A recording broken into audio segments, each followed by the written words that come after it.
जो press conference है वो है राष्ट्रीय लोक मोर्चा ने एक अभियान शुरू किया है संवैधानिक अधिकार परिसीमन सुधार।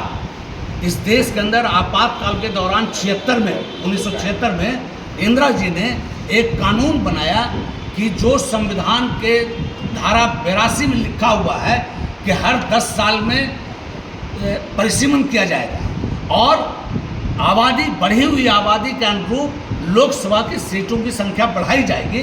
76 में इंदिरा जी की सरकार में आपातकाल में ये रोक दिया गया।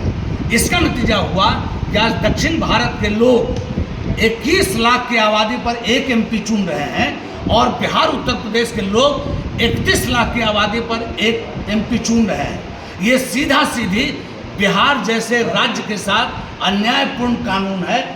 चूँकि हमारी आबादी बढ़ी है, हमारी आवश्यकता बढ़ी है, तो हमारी आवाज़ लोकसभा में ज़्यादा जानी चाहिए। और हम एक बात कहना चाहते हैं कि आपातकाल के जो दाग हैं, आपातकाल में जो कुछ गड़बड़ियाँ की गई, इसको सुधारने का ये बहुत सुनहरा अवसर है कि अगर ये कानून में बदलाव किया जाए तब हमारी सीटों की संख्या बढ़ जाएगी। और देश के अंदर चाहे वो माननीय मोदी जी हों, माननीय नीतीश बाबू हों, लालू प्रसाद जी हों, रामविलास पासवान जी हों, सुशील कुमार मोदी जी हों, देश के सैकड़ों हजारों नेता आपातकाल के खिलाफ लड़ के नेता हुए। उनकी जिम्मेवारी है कि सब लोग मिल करके इस परिसीमन सुधार के कानून में जो बिहार के विरुद्ध है, बिहार की संख्या लोकसभा और विधानसभाओं की नहीं बढ़ने दे रही है, इसको दुरुस्त करने में राजनीति नहीं करें। दलीय राजनीति होता रहेगा, वोट में कर लीजिएगा, लेकिन बिहार के अधिकार को कुचलने का जो ये कानून है इसको समाप्त कर जाए।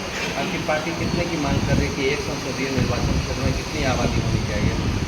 कानून कहता है, धारा 82 कहती है संविधान में कि वो इक्वल आबादी पर एक लोकसभा का मेंबर चुना जाएगा।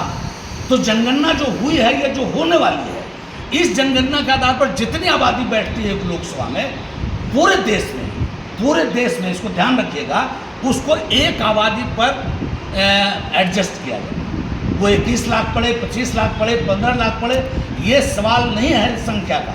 संख्या जनगणना को बांट दीजिए कि कितना होगा। हम नहीं कह रहे हैं कि दक्षिण के राज्यों के लोकसभा की सीटों की संख्या घटा दीजिए। हम कह रहे हैं कि जो आबादी बढ़ी है उसका प्रतिनिधित्व हमको मिलना चाहिए, तभी एक व्यक्ति एक वोट एक मूल्य का जो सिद्धांत है वो लागू हो पाएगा।